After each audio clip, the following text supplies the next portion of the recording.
Side marketing, clear and present danger to tobacco farming. Herald, opinion, hardly a season passes without farmers complaining over price ceilings amid suspicions of collusion among buyers. Albert Chifamba Grai insight. It seems tobacco side marketing is stubbornly resisting all efforts to stamp it out, with reports indicating that over 2,000 farmers were allegedly swindled by unscrupulous contractors in botched sales deals recently. Facts on the ground seem to suggest that the farmers, mostly producers of self-financed tobacco, had intended to capitalize on their free agent status to sell the crop to buyers of their choice and avoid going to the floors. That way they would have been able to escape the bane of being price takers who have no say in deciding the value of their own produce and discuss the payment terms with the buyers. The Ministry of Lands, Agriculture, Fisheries, Water and Rural Development has since promulgated Statutory Instrument 77 of 2022 prohibiting any engagement in side marketing of tobacco, which stipulates that tobacco farmers have the option to self-finance and enjoy the independence of choosing their purchasers or to obtain funding from contractors to whom they will sell their tobacco as agreed. Prior to the year 2022, there was no clear legislation prohibiting the side marketing of tobacco in Zimbabwe, despite the fact that the law still required all transactions relating to buying and selling of the golden leaf in Zimbabwe to be regulated by the Tobacco Industry and Marketing Act, hereinafter the Act, together with various regulations promulgated hereunder.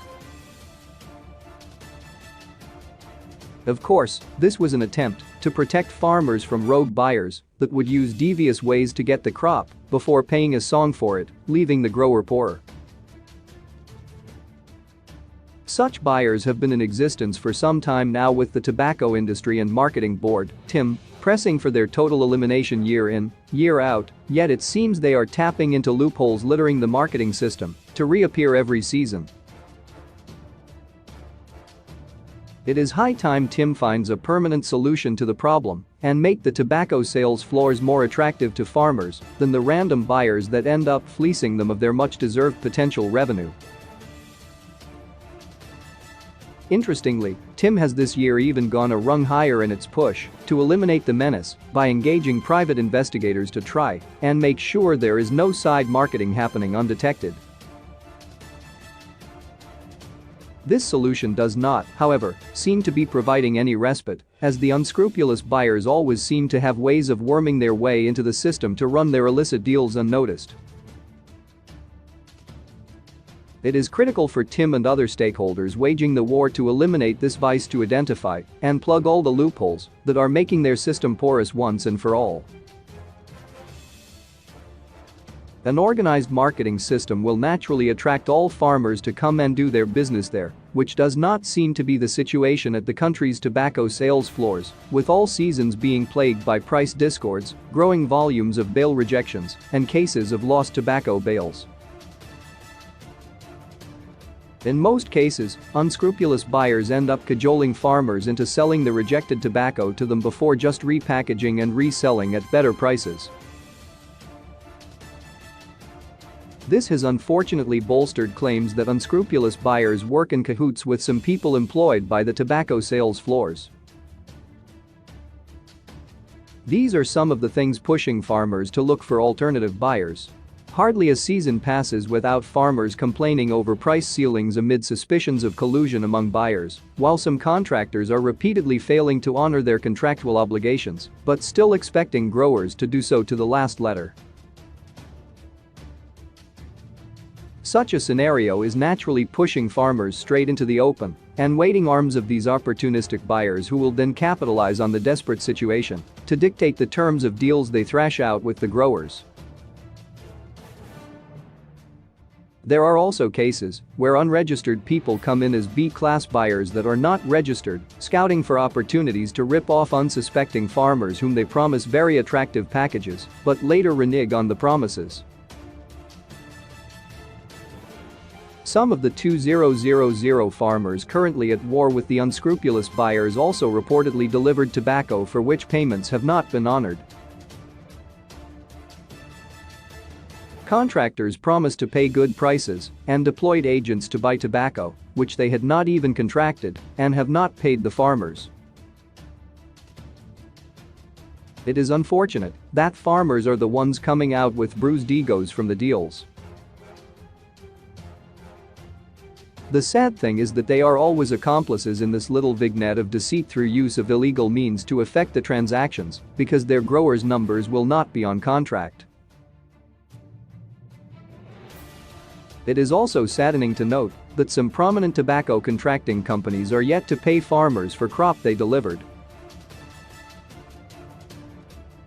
Tim has since promised to look into the matter and once again reminded farmers that it is an offense to engage in side marketing of their tobacco crop if it was produced under contract.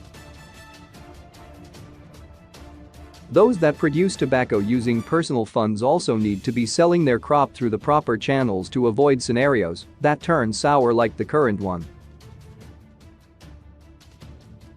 What is more worrisome is the fact that the problem of side marketing has become so prevalent in the country's tobacco greenbelts such as Mashonaland East and Manicaland that it may cause market distortions that will end up hounding many out of growing the crop. This will be an unfortunate eventuality given that the crop is one of the country's major foreign currency earners whose production and marketing must be done smoothly to enhance yields and revenue. Tim should be proactive and embark on campaigns educating farmers and the general public on the dictates of the law that criminalizes side marketing tobacco. Such a person will be guilty of an offense liable to the payment of fine not exceeding level 5 or an imprisonment term not exceeding 6 months. And depending on the degree of illegality, a person can be penalized via both ways, paying a fine and serving a jail term for the offense. Such consequences do not only affect the buyers or sellers, as this is inclusive of persons who would have assisted in the storage and transporting of the tobacco. And to ensure that all contractors are doing their businesses above board, the law now requires them to provide proof of commitment or intent to the TIM by June 30 of every year, and failure to do so will lead to their suspension from contracting growers for that season. They are also expected to submit to TIM a complete schedule of inputs and their costs by June 30, and failure to do so results in them being suspended for that season. This will protect farmers from contractors who renege on promises but still expect farmers to repay everything, even for services not rendered. Contractors are also supposed to submit copies of legally binding contracts by September 30 of every year and proof of inputs distributed either via paid-up invoices or payment plans with suppliers, while contracted growers without accompanying signed contracts will be decontracted. The last submission expected from them is the list of all their contracted growers, including contact details by November 30 of each year.